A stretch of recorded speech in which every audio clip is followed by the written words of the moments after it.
Dorchis Bottom Cordiston, Taoiseach Harry Nua. I want to wish you well, and I want to thank you also, like Deputy Nolan, in your role as Higher Education Minister.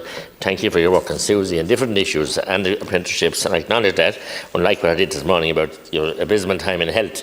Recently, it's not just Fine Gael that has been far too left for far too long.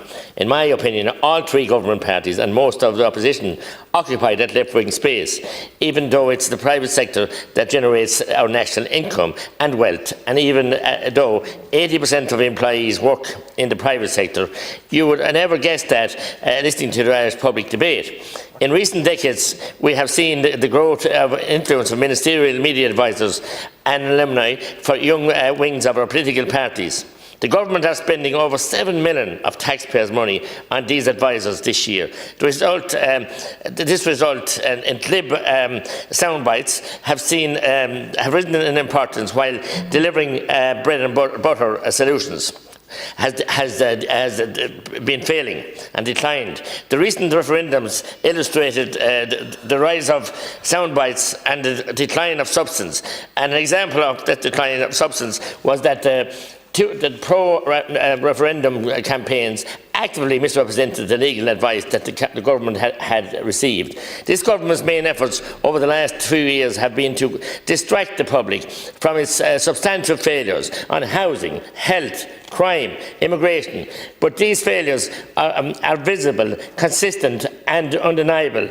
Our leaders appear important, which might explain why so many of them, at least 11 Fine Gael TDs, are unwilling to put their names before the re-election. But nothing is changing, because the first thing the new Taoiseach does, before even taking up the reins, is to surround himself with media advisors with the single aim of distracting rather than serving the public, as the cycle of failure and mistruths continues. Simon's World. Under the government, we have more asylum seekers and fewer Gardaí to patrol our streets. For anyone who heard Simon Taoiseach Harris now speech in Galway last weekend, you would be left wondering if he lives in the same world as the rest of us. In Simon's world, I don't mean to be disrespectful, but in Simon's world, things can only get better. In Simon's world, crime is down. In Simon's world, taxes are low. In Simon's world, the buses run on time.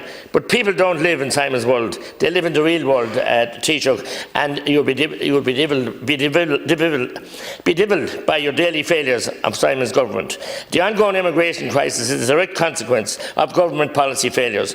Minister O'Gorman's unfulfilled promises to provide proper accommodation and abolish direct provision have only worsened the situation. We're witnessing young people being forced to go abroad on a daily basis, and that's not right, and that's not good for Simon's world or our world.